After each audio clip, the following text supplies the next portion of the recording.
तर नमस्कार मित्रांनो, तुमचं पुन्हा एकदा स्वागत आहे। आज मी तुम्हाला दाखवणार आहे माझा वन डे ट्रिपचा प्लॅन। आज मुंबईसारख्या दगदगी जीवनातला आपला आजचा एक दिवस जो असणार आहे ते उन्हाळका, जिथून मी डोंबिवलीपासून कल्याणच्या दिशेला जात आहे आणि तुम्ही बघू शकता उंच उंच टॉवर पण आपण बघू शकता।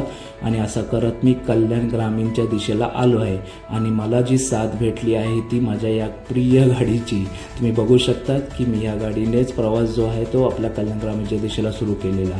सोबत बघू शकतात की तुम्हाला छोटंसं धरण दिसलं आणि इथूनच आपण आहे ना पुढे आहे ना श्री मलंगडच्या पायथ्याशी पोहोचलो।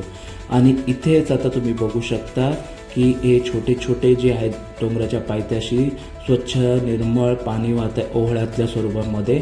आणि त्याच्यामध्येच मी तुम्हाला दाखवतो की या ओहळ्याच्याच मार्गातून तुम्ही आहे ना वरच्या डोंगराच्या पायथ्याशीवरून जे वरच्या दिशेला धबधबा आहे ना तिथून तुम्ही जाऊ शकता।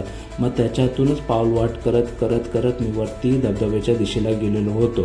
हे तुम्ही बघू शकतात की हा धबधबा अशा पद्धतीने आहे। मी याचा एक डिस्क्रिप्शनमध्ये पण लिंक टाकलेली आहे यूट्यूबची, त्याच्यामध्ये तुम्ही माझा पूर्ण ब्लॉग बघू शकतात। आणि अशा पद्धतीने ना धबधबाचा आनंद घेऊन मी परत खाली उतरून करवले गावच्या दिशेला शनी मंदिराच्या दिशेला मी प्रवास सुरू केला।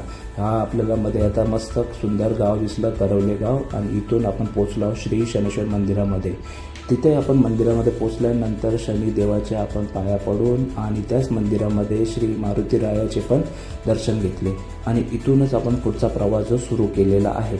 आणि हेच आपल्या पोसरी गाव करत करत मी पुढे आलो तर तिथे आहे ना एक बकरीवाला होता। त्या बकरीवाल्याला मी विचारले की राधाकृष्ण मंदिरासाठी जाण्यासाठी रस्ता कुठून आहे। त्याने तिथे मला मदत केली की त्याने सांगितलं की या सरळ रोडने जाऊन तुम्हाला राईटला टर्न द्यायचा आहे म्हणून।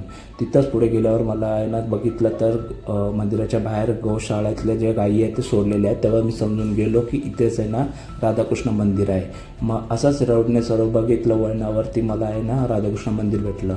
ह्या मंदिरात तुम्ही बघू शकतात की राधाकृष्णाची मूर्ती पण खूप सुंदर आहे आणि मंदिर पण खूप सुंदर आहे। असा करत मग आजचा दिवस जो आहे मी हा एक दिवसाचा ट्रिप एन्जॉय केलेला आहे।